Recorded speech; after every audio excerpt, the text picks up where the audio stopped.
Ladies and gentlemen, there's a moment in life when everything changes, not because someone gave us permission, not because the world finally noticed our potential, but because we decided to take control.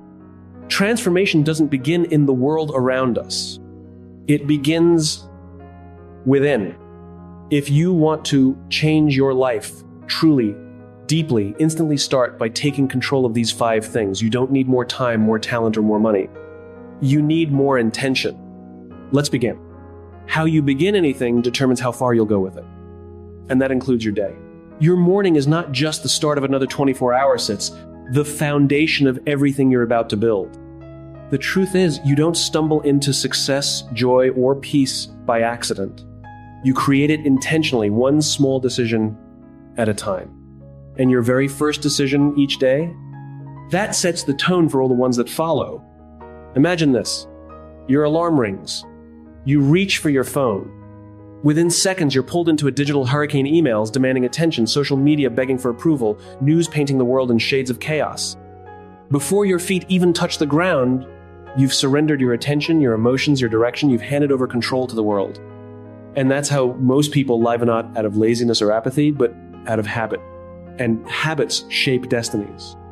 But what if, instead of reacting, you led? What if the first few moments of your day weren't hijacked by noise, but designed with purpose? There's a reason the most elite performance athletes, military leaders, entrepreneurs, start their mornings the same way every day. Not because they love routine, but because they understand one simple truth. Control breeds momentum. Momentum fuels confidence. And confidence creates clarity. So when Navy SEALs make their bed first thing in the morning, it's not about the sheets. It's about reclaiming agency. That single act says, I decide the pace today, not circumstance. One woman I worked with had spent years battling paralyzing anxiety. Each day, her mind ran faster than her feet ever could. She'd wake up already exhausted, already overwhelmed. Her first instinct was to scroll to numb her fear with distraction. But the more she consumed, the more powerless she felt. One day, she made a small shift. Instead of reaching for her phone, she reached for a glass of water. She sat in silence for 10 minutes, just her and her breath. No fixing, no planning, just being. She started writing a single sentence in a notebook. Today, I will lead my life, not chase it. That was it. A mantra, a reminder. 3 weeks later, something radical happened. She wasn't just less anxious. She was energized. Her team noticed she was more focused, more decisive. She started waking up earlier, eating better, even running again. Not because life had gotten easier, but because she had gotten stronger. And that strength, it began with those 10 quiet minutes. We underestimate the power of tiny beginnings. We think transformation requires upheaval. But the truth is, it starts in the smallest of spaces, in the quiet before the noise. In the moment you decide to be deliberate instead of distracted. You don't need an hour-long morning routine filled with green juice, yoga, and journaling. You need ownership. You need to do one thing, just one that tells your mind, I am not at the mercy of this day. Drink a full glass of water. Stretch, pray, meditate, write down what matters most. Look out the window and remind yourself that the world can wait 5 minutes while you anchor yourself. Because when you control the start of your day, you control your direction. And when you control your direction, the world feels less like a storm and more like a challenge you're ready for. We live in a society obsessed with the hustle, the rush, the constant doing. But the irony is, the more we rush into our days, the more our days run us. The secret to progress is not speed, it's alignment. And alignment starts with awareness. Who are you when no one is texting you, emailing you, asking you for anything? That version of you, the quiet one, is where your power lives. The version of you that breathes before it reacts. That thinks before it replies. That leads rather than follows. Every morning gives you a choice. Will you create space or fill it? Will you act with intention or move in reaction? Will you claim the day or will it claim you? It's not about perfection. There will be mornings when you oversleep, when the kids are screaming, when life throws punches before you've had coffee. But even then, even in the chaos, you can take one deep breath and remember, this moment is mine. That breath is a reset button. That breath says, I may not control what happens, but I control who I am in the face of it. And that's the secret. That's what changes everything. Because your life isn't shaped by grand events, it's shaped by micro decisions repeated daily. And the first decision of your day, that's your blueprint. So tomorrow morning when your alarm rings, pause. Don't rush, don't grab the phone, don't dive into the noise. Instead, do something bold. Take control, create momentum. Lead your day before the world has a chance to. Because when you control your morning, you don't just feel better. You live better. Control your words, and you control your life. It's not a metaphor. It's not poetic fluff. It's truth. Most people don't realize that the words they choose are the architects of their experiences. We've been taught that language is a way to share what's happening, but it's far more than that. Language is how we shape what happens next. The way you speak about yourself, your circumstances, your future, it's like planting seeds. And those seeds grow into the very fabric of your life. Think about it. How many times have you heard someone say, I'm always tired, or nothing ever works out for me? And have you noticed how those very words become the script of their daily reality? It's not coincidence. It's not bad luck. It's reinforcement. What we say reinforces what we believe, and what we believe shapes what we see. Your brain is always listening, even when you're joking. Even when you're being sarcastic, it doesn't have a sarcasm filter, it takes you at your word. So when you say, I'm just not creative, don't be surprised when ideas don't show up for you. When you say, I'm terrible with people, your social world starts to shrink without you realizing it. You've cast yourself in a role, and now you're playing the part beautifully. This isn't about fake positivity. It's not about chanting affirmations in the mirror and hoping life magically changes. It's about taking responsibility for the language you choose because that language creates your lens. A Harvard study once followed individuals over 10 years, tracking how their self-talk influenced their success. Those who consistently use constructive, optimistic language, not delusionally positive, but forward-focused, were not only more successful in their careers, but they reported deeper fulfillment and resilience. Their words shaped their resilience. Their ability to bounce back wasn't because they had fewer problems, but because they spoke differently about them. I remember a woman I met at a workshop, an elementary school teacher. Her days were long. Her resources were low. Her students came from challenging environments. Every time we spoke, she said the same phrase, I'm just surviving. That became her narrative. It colored everything. It defined her limits.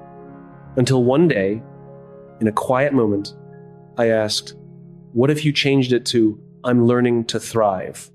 It seemed small. She laughed, but something clicked. She began using that phrase.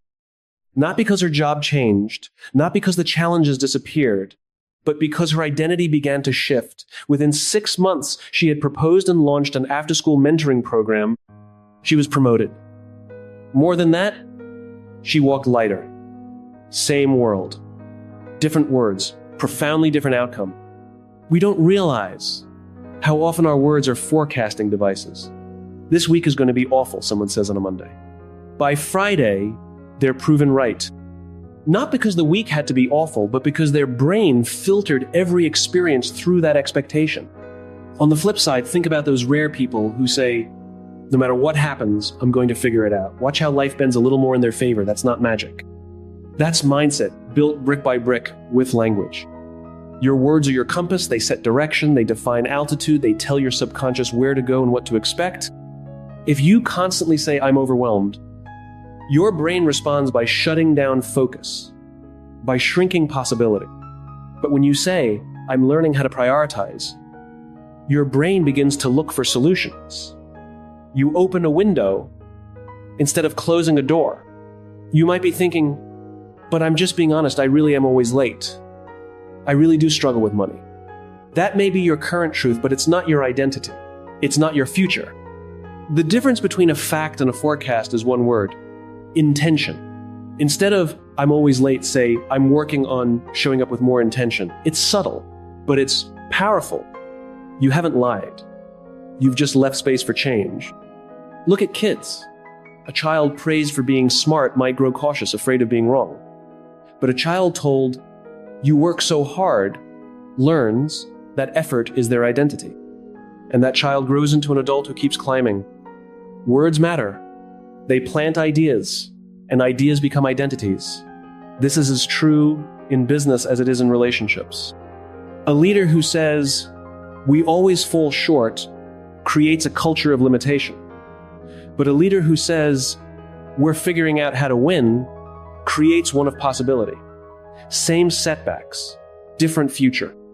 We're often more careful with the words we use with strangers than with the ones we use on ourselves. Think about that. You wouldn't walk up to someone and say, you're worthless, you're always a failure. But how often have you said that to yourself, even quietly? Your brain hears that. Your soul hears that. And it starts to shrink in response. You don't need to be delusional, you just need to be intentional. Speak the way you want to become. That's not arrogance. It's accountability. There's a difference between describing your life and designing it. Description uses the words of the past. Design uses the language of the future.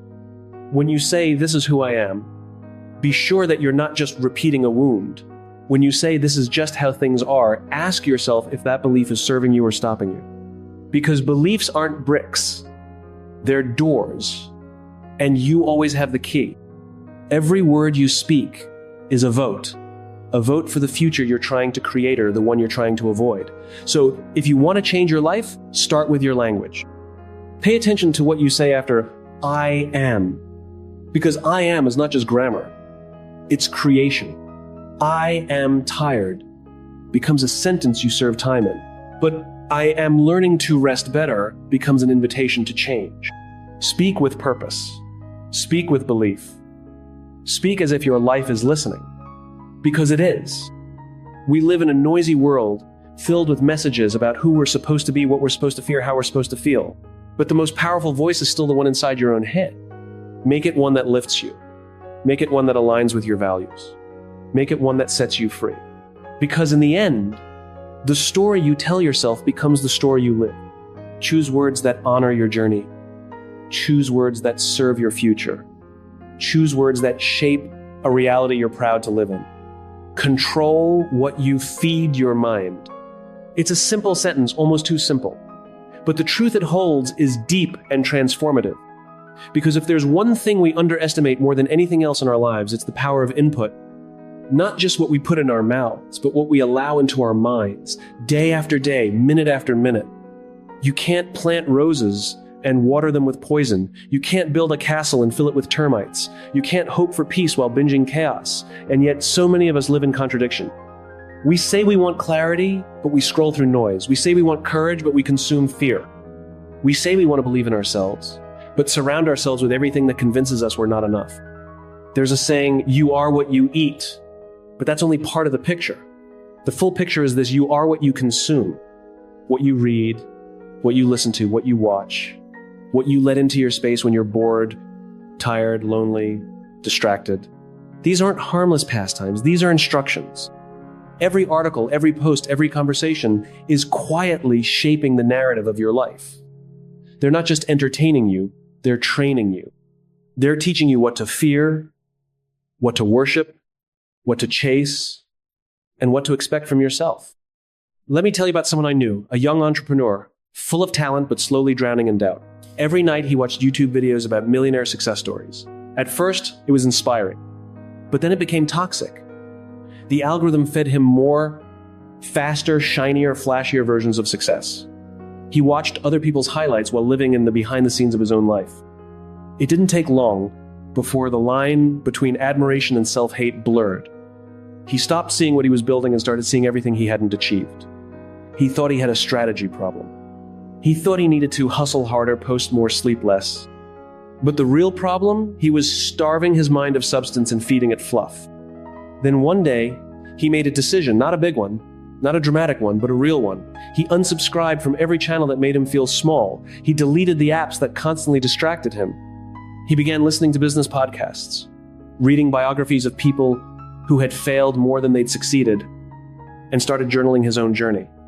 Not to post, not to share, but to understand himself.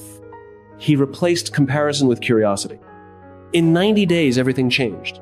Not because he found some viral tactic or magic formula, because he found a new voice, his own.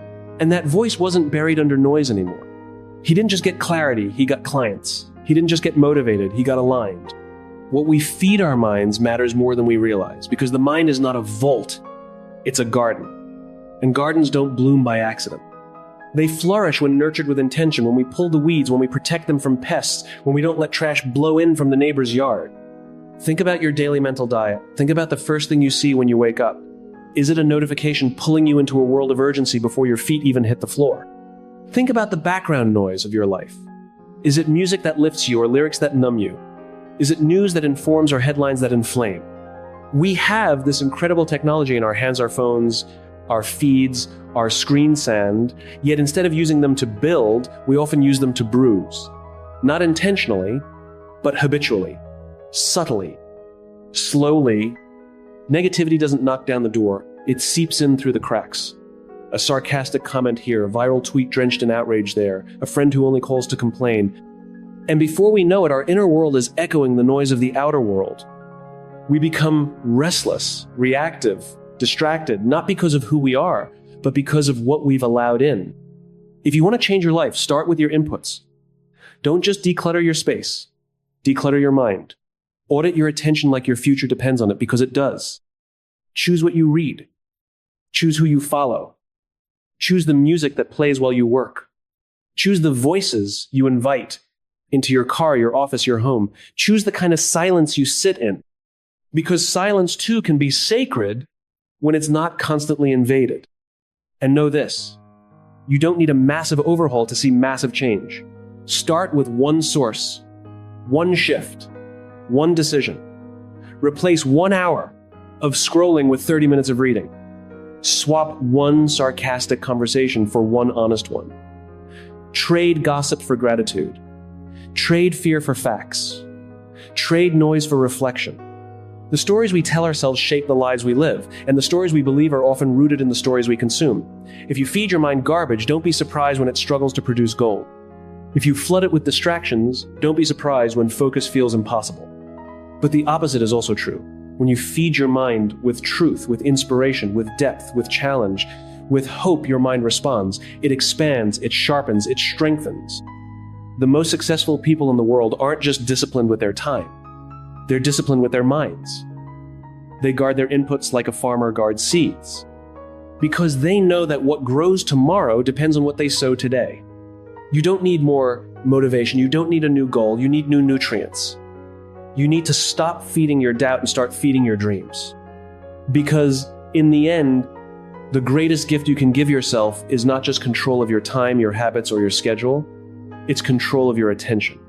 Control of what enters and stays in your mind. Because that's the soil of everything else. So ask yourself, what am I planting? What am I watering? What am I letting take root in the most powerful space I own? And if the answer doesn't serve your future, today is the day to choose something better. Most people think transformation begins with a new routine, a new job, or a fresh goal. But if we look deeper beneath the surface level strategies and motivational quotes, it becomes clear that the fastest way to change isn't by simply doing more or thinking differently. It's by aligning yourself with people who are already living at the level you aspire to. That's the lever. That's the catalyst. Because the company you keep doesn't just reflect who you are, it shapes who you become. We don't rise to the level of our dreams. We fall to the level of our surroundings. That's not pessimism, it's reality. Human beings are wired to adapt, we conform, we mirror. We absorb the language, energy, and expectations of the people closest to us. So if we constantly find ourselves in environments that celebrate mediocrity, gossip, or scarcity, it's only a matter of time before our standards quietly begin to slip. And we might not even notice it happening. Because it's slow, it's subtle, and it's familiar. Think of a thermostat. When you set the temperature in a room, the thermostat will automatically adjust the heating or cooling to maintain that level. People work the same way. Your environment sets the emotional and behavioral temperature of your life. You might want to operate at 75 degrees optimistic, focused, disciplined, but if your environment is stuck at 60 degrees, you'll eventually get cold. And no matter how many podcasts you listen to or books you read, you'll keep slipping back to the level your environment is set at until you change the setting. I once met a young man, ambitious, eager, and deeply frustrated. He said to me, "I feel like I'm stuck. I'm trying to grow, but no one around me gets it." I asked him a simple question. "Who are you spending the most time with?" He paused, looked down, and said, "Honestly, people who are fine staying the same." That moment was a mirror, not a judgment, just a realization. He didn't throw away his friendships or abandon people. He simply expanded his circle. He started going to local meetups with people who were building businesses. He joined a mastermind group that met every Thursday. They were dreamers, doers, and problem solvers. Within 6 months, his entire trajectory changed. Not because he suddenly became smarter, but because he started breathing different air. His habits changed, his income changed, his energy changed, and most importantly, his identity changed. He began to believe he could be more because now he saw what more looked like in real life. This is the power of proximity.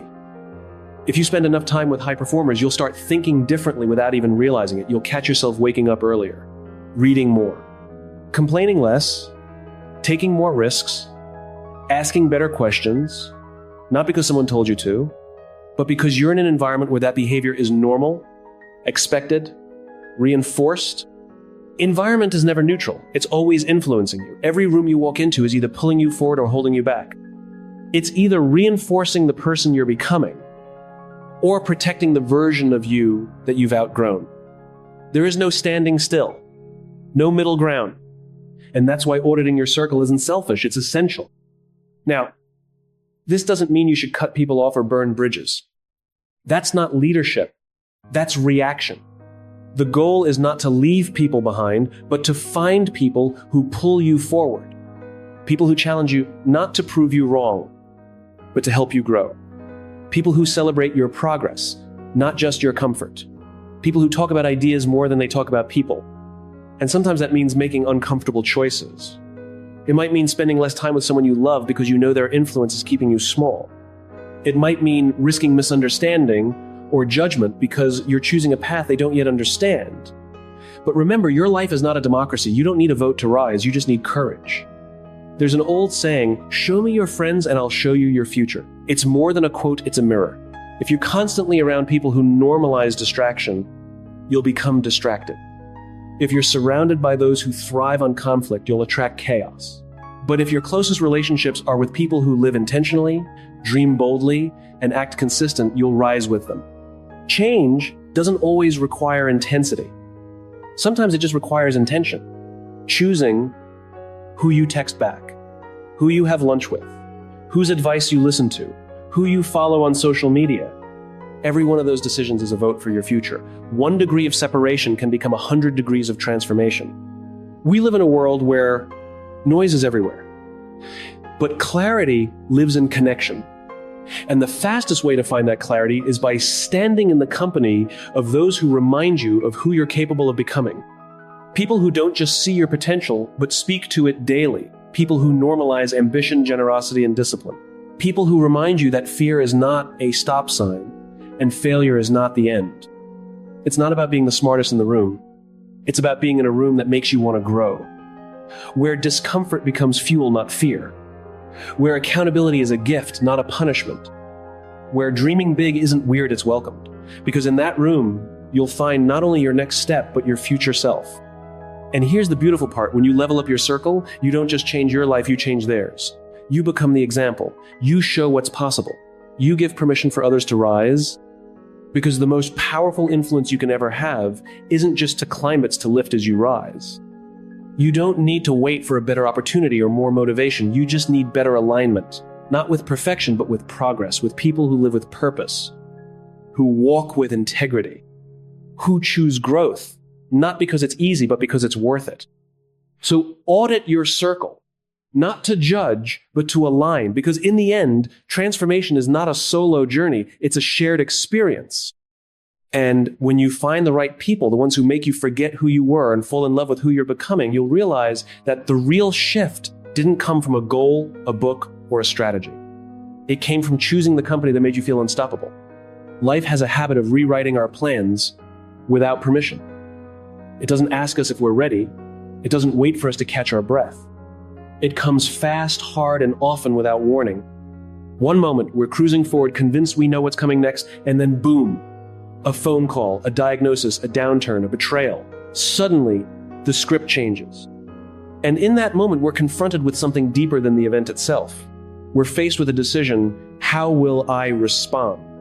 This is where true power lives not in what happens, but in how we respond to what happens. You've probably heard it said that life is 10% what happens to you and 90% how you react to it.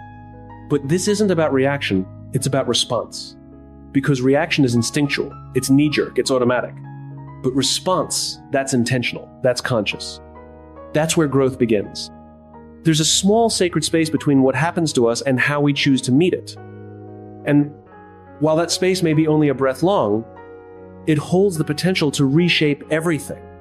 This is where transformation takes root, not in avoidance, not in denial, but in that pause, in that breath, in that split second where you decide whether you let the moment shape you or you'll rise to shape it. Think about the stories we tell ourselves. The man who loses his job and becomes bitter, resentful, hopeless, she's not wrong for feeling that way. Pain is real, fear is valid. But then there's the other man who loses his job too, but chooses to see it as a doorway, not a dead end. He builds something, he reinvents himself, same event, different story. One chooses defeat, the other chooses discovery. That choice is everything. And it doesn't require perfection. It doesn't mean pretending everything's fine when it's not. It means being honest about the pain while refusing to be owned by it. It's the difference between sinking into circumstances and stepping into character. Because life will throw storms, but how you navigate them determines whether you emerge stronger or smaller. There's a man who understood this better than most, Viktor Frankl, a psychiatrist, a survivor of the Holocaust. He endured horrors most of us can't begin to imagine. And in that darkness, he found light not around him, but within him. He said, "Everything can be taken from a man but one thing. The last of the human freedom stow, choose one's attitude in any given set of circumstances." That's not just a quote. That's a declaration of ownership. That's a man who lost everything except himself. And that's the invitation life gives to all of us. To claim the one thing no one can take a response. We may not control the storm, but we always control the sail. We may not write every chapter, but we get to decide how we show up on the page. It's not about always being positive. It's about being responsible, not in the sense of blame, but in the sense of ownership. The kind of responsibility that says, this isn't my fault, but it is my future. That's the question we must ask in the face of challenge. What response honors my future, not just my feelings? Because feelings are fleeting, they rise like waves, they crash like thunder, and they pass. But the decisions we make in those moments leave footprints that last. So when pain knocks on your door, when life interrupts your carefully drawn plans, pause, don't react, respond. Ask yourself, who do I want to become because of this? Not in spite of it, but because of it. Every challenge you face holds within it the seed of a greater version of you. But that seed only grows if you water it with the right response. With courage, with humility, with resilience, with grace. Think of the times in your life that changed you. The hard ones, the heartbreaks, the failures, the losses. Now think about who you became after them. Not just what you learned, but how you grew. You didn't choose those moments, but you chose your way through them. And that choice made you who you are today. There's a kind of quiet strength in people who have learned to respond rather than react. You see it in their eyes. They don't flinch at hardship. They don't run from discomfort. They've developed an inner stillness that says, I can't control everything, but I can control me. And that self-control, That's power. That's peace. That's freedom. And this is where we build something remarkable, though, by avoiding hardship, but by using it, by meeting it with intention, by refusing to let it define us and instead allowing it to refine us. The truth is, the world doesn't need more people who have easy lives. It needs more people who know how to respond well to hard ones. People who can lead with compassion in the middle of chaos. People who can speak life in the middle of loss. People who can build bridges in the middle of brokenness. And that begins with the way you respond. So the next time life doesn't go your way, and there will be a next time pause, take a breath, step into that space between what happened and what you do next, and ask, what would the strongest, wisest, most future-focused version of me choose right now? You are not defined by what happens to you. You are defined by how you respond. And that response, when chosen with intention, becomes the most powerful story you'll ever write. Control your morning. Control your words. Control your inputs. Control your circle. Control your responses. You don't have to wait for next month, or the perfect opportunity, or someone else's permission. You already have everything you need right now to begin. Transformation isn't about changing everything at once. It's about owning something and watching everything shift from there. And once you take that control, you'll realize you were never stuck. You were just waiting to start.